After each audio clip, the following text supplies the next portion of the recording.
ជំរាបសួរបងប្អូនទាំងអស់គ្នាថ្ងៃនេះខ្ញុំនឹងបង្ហាញបងប្អូនទាំងអស់គ្នាអំពីរបៀបធ្វើចាខ្វៃងាយៗឲ្យស្រួយនិងមានរសជាតិឈ្ងុយឆ្ងាញ់ចាអញ្ចឹងដើម្បីចង់ដឹងអំពីរបៀបធ្វើនិងគ្រឿងផ្សំយើងមានអ្វីខ្លះយើងចូលរួមទស្សនាវីដេអូទាំងអស់គ្នាចាជាដំបូងឡើយសម្រាប់គ្រឿងផ្សំវិញគឺខ្ញុំមានម្សៅនំប៉័ងរបស់យើងនឹងចំនួន250ក្រាមចាជាបន្ទាប់ទៀតយើងមាន baking soda របស់យើងសម្រាប់ baking soda នេះដែរគឺខ្ញុំដាក់ចំនួនកន្លះស្លាបព្រាកាហ្វេ baking powder វិញគឺយើងដាក់1ស្លាបព្រាកាហ្វេស្ករអំពៅឬក៏បងប្អូនអាចប្រើស្ករសរបស់យើងចំនួន1ស្លាបព្រាកាហ្វេអំបិលប្រហែលជាកន្លះស្លាបព្រាកាហ្វេហើយបន្ទាប់មកយើងកូរឲ្យម្សៅឬហើយនឹងគ្រឿងរបស់យើងចូលគ្នាបានសព្វល្អមកជាបន្ទាប់មកទៀតខ្ញុំមានពងមាន់ឬក៏បងប្អូនអាចប្រើពងទាក៏បានដែរចំនួន1គ្រាប់យើងវាបែកម៉ត់ហើយបន្ទាប់មកយើងយកមកលាយជាមួយម្សៅរបស់យើង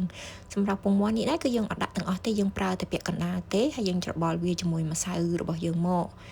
ចាជាបន្ទាប់មកទៀតយើងចាប់ផ្ដើមលាយម្សៅរបស់យើងនឹងជាមួយទឹកក្តៅអ៊ុនៗដែរទឹកក្តៅអ៊ុនៗនេះដែរគឺខ្ញុំប្រើចំណុះ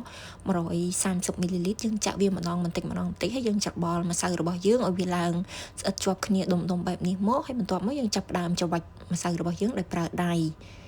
គឺយើងច្របាច់រហូតដល់ម្សៅរបស់យើងបានចូលគ្នាសព្វល្អហើយជាបន្ទាប់មកទៀតខ្ញុំបន្ថែមប្រេងឆារបស់យើងនឹងចំនួនកន្លះស្លាបព្រាបាយហើយយើងច្របល់រហូតដល់ម្សៅរបស់យើងនឹងបានហាប់ចូលគ្នាល្អមកហើយបន្ទាប់មកយើងផ្អាប់ម្សៅរបស់យើងទុក15នាទីសិនបន្ទាប់ពីយើងផ្អាប់ម្សៅរបស់យើងទុក15នាទីហើយជាបន្ទាប់មកទៀតយើងចាប់ផ្ដើមច្របាច់ម្សៅរបស់យើងបន្ថែមទៀតដោយខ្ញុំបន្ថែមប្រេងឆារបស់យើងចំនួនកន្លះស្លាបព្រាបាយបន្ថែមទៀត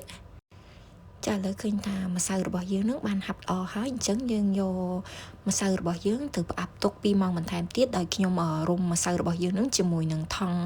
ផ្លាស្ទិកយើងប្រើសម្រាប់គ្របម្ហូបគ្របអីហ្នឹងបងប្អូនយើងបិទវាជិតមកដើម្បីកុំឲ្យវាចូលខ្យល់អាចធ្វើឲ្យម្សៅរបស់យើងនឹងវាស្ងួតនិងរឹងហើយយើងផ្អាប់វាទុករយៈពេល2ម៉ោងចាប់បន្ទាប់ពីយើងផ្អាប់ម្សៅរបស់យើងទុករយៈពេល2ម៉ោងហើយជាបន្ទាប់មកទៀតយើងចាប់ផ្ដើមកាត់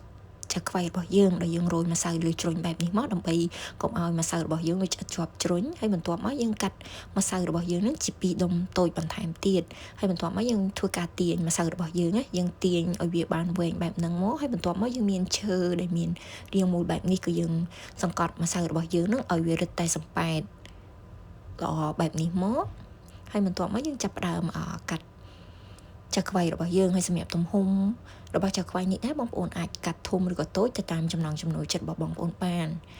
ចាំបន្ទាប់ពីយើងបានកាត់ចាខ្វៃរបស់យើងជាទំហំតូចបែបនេះហើយជាបន្ទាប់មកទៀតយើងយកចង្កឹះរបស់យើងទៅជ្រលក់ទឹកឲ្យសើមហើយយើងយកមកសង្កត់ផ្នែកកណ្ដាលរបស់សាច់ម្សៅរបស់យើងហើយបន្ទាប់មកយើងត្រឡប់ម្សៅរបស់យើងនឹងមកផ្នែកមួយចំហៀងទៀតហើយយើងយកចង្កឹះរបស់យើងនឹងមកសង្កត់វាបែបហ្នឹង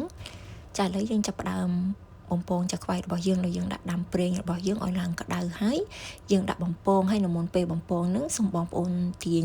សាច់ម្សៅចាខ្វៃរបស់យើងឲ្យវារាងវែងបែបហ្នឹងមកហើយនៅពេលបំពងសូមបងប្អូនអាសាយកចង្កឹះរបស់យើងនឹងធ្វើការប្រែត្រឡប់ចុះឡើងបែបនេះដើម្បីឲ្យចាខ្វៃរបស់យើងនឹងឡើងបានស្មើល្អចាសម្រាប់របៀបធ្វើចាខ្វៃរបស់ខ្ញុំគឺមានតែប៉ុណ្្នឹងជាចុងក្រោយសូមអរគុណដល់បងប្អូនទាំងអស់គ្នាដែលបានទស្សនាវីដេអូរបស់ខ្ញុំរហូតដល់ចប់